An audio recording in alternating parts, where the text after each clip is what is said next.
Hi everyone, welcome to another episode of Poe in Real Life. We are here at Wahoos and Ward with Wayne Lam. Hello. Hello. And he is here in Hawaii and visiting Wahoos because he's actually the founder of Wahoos.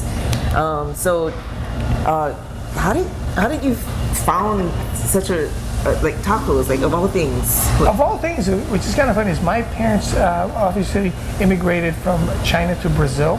So of all the things they could have been doing is like they did Chinese restaurants. Us kids didn't really want to get into the business, but eventually we got out of college and we said, well, what can we do that's really fun? Because working in a suit is not as much fun as we thought it was going to be. And we thought, hey, the one thing we know how to do is cook. But we don't want to do Chinese food, and we started thinking about all the fun things that we like to do. And we wanted to do Brazilian food, but Brazilian food is not really that popular, right? People don't know about it. Yeah. So I thought, hey, but what's the most popular food in America? Basically, Mexican food. So we thought, okay, we're going to take Mexican food and basically turn it upside down and add a little Asian, a little Brazilian, heritage to it, and see what we can come up with. So we figure nobody was doing fish tacos in California. So back in '88, with the help of the whole surf industry, we started this cool little surf fish taco place. Wow. And so how many of you are there? There's three of us in the business that are brothers, and then we brought in Steve Kafaridis, our mad Greek scientist, we call him. About a couple of years into the business, he became our fourth partner. Wow. And how many Wahoo tacos are there now? There are about 65 locations across the United States, and we have one in Tokyo, Japan as well. What? Yeah. I didn't know that. I guess I have to go to Tokyo to find out. Yes, you do. And how many in Hawaii? We just have one store right here on Ward Street in Honolulu. Oh, okay. Nice. And what, for people who don't know about Brazilian influence, what part of the menu can we tell is Brazilian? Well, if you are from Brazil, the typical, I call it, staple of Brazil is white rice and black beans. And the black beans is what they call feijoada, which is basically a Brazilian black bean stew made with almost every piece of the pork you can think of. It's really tasty, but again, for people that are maybe vegetarians or vegans, not the best choice. So what we did is we took all the animal part out, just added extra seasoning, garlics, and onions, and made it a vegetarian-friendly, vegan-friendly beans. So the rice does have a little bit of butter because you can't, replicate the butter taste. But we do have brown rice for the true vegans out there. So that's the Brazilian influence in the menu. Wow, okay. I love feijoada. But do you speak Portuguese? Falo português. Oh, yeah. I falo Portuguese. Anyway, so I was curious about you because I understand that, you look super casual. You look like you could be my cousin. Yes. Yeah, you don't know, but I am. Could be. You never know. But I understand that you've gotten all these accolades in the international media. Like you were named Entrepreneur of the Year by Ernst & Young Entrepreneur. Yeah.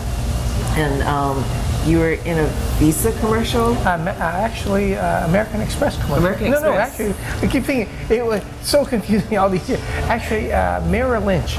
Okay. Commercial, a national commercial, yes. Yeah, so you have all this national, international accolades. How did you get so connected? Which is funny, is because we started looking around, how many Asians are in the Mexican taco business? As far as I know, in California, I'm probably the only one. Anymore now, there's a lot more, what do you call it, hybrids of Korean tacos. There's all these other, right? Well, 27 years ago, there was nobody. Right? So we were kind of like the pioneers by luck, by trade, by default, whatever you want to call it, or by just dumb luck, right? So that's what we were doing. So the media picked up on it because the media wants to talk about interesting things. So when Merrill Lynch, for instance, in the year 2000, the whole campaign about, surfing Wall Street, the whole deal was like surfing became really hip for people in New York, right? So their campaign was about literally there was a sidewalk that moved, like literally a wall, right? And it was like made out of the asphalt. It was an asphalt wave. So they started, so you saw all that and it goes, well, that's not real. Asphalt doesn't move, So when they were looking for people to be their spokesman, what better bill than three Asian surfers? And not just any surfers, but three Asians that were completely, oh my God, look at this. Thank you, waiter. So anyway, so that's what we did. So we basically became the media darling. And once Merrill Lynch picked us up, Then it just the machine just started kept going because then all the Asians in the different communities, the API, they all started looking for people to represent the community.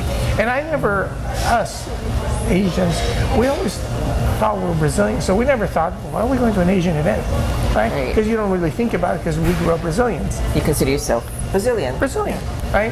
So all of a sudden we started going to these events, and people thought we were really funny because we didn't fit the stereotypical, very timid, very shy. We're like, we live in Newport, and we're the only Chinese family around. So you can't be timid. You're gonna get run over. So you gotta kind of stand up for yourself. And you can't rely on the community because we were the only ones. So it's the community, it's me and my brothers, right? So we really had to struggle in a way where we just say, no, screw it. Let's just stand up and see what happens. And people are like, wow, they're not your typical Asians, because we're not. We're not gonna sit back and take any, right? If you got anything, bring it, we're gonna give it back to you. And so we kind of we inspired the different Asian community leaders to say, wow, we don't want it to be a quota. We don't want a handout, right? We just say, hey, give us an opportunity to prove what we can do. So it's been great. So we've been featured a couple years ago. I was on ABC on The Secret Millionaire. So I got to go to Mobile, Alabama, and do a great episode, and it was really fun. Because I'm thinking to myself, an Asian kid in Mobile, Alabama, I know, in the heart of the South. How many Asians are there? I didn't see another Asian there. But again, the people there, when they say the South is really friendly, they really mean it. Everybody was really nice, and literally everybody pulled together. Because they had the hurricane, they had the oil spill. So when you see the community getting together, it's amazing.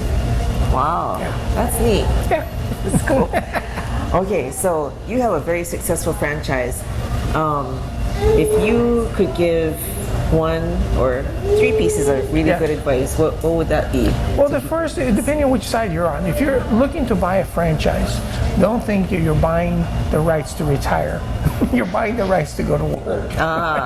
So that would be the first. So you are, and the reason somebody's selling your franchise is somebody has a model, a business, idea that they've kind of basically have all the systems in place. So that's what you're buying. You're buying a system. Okay. Right? So if you love the idea, right, make sure that you also love the system.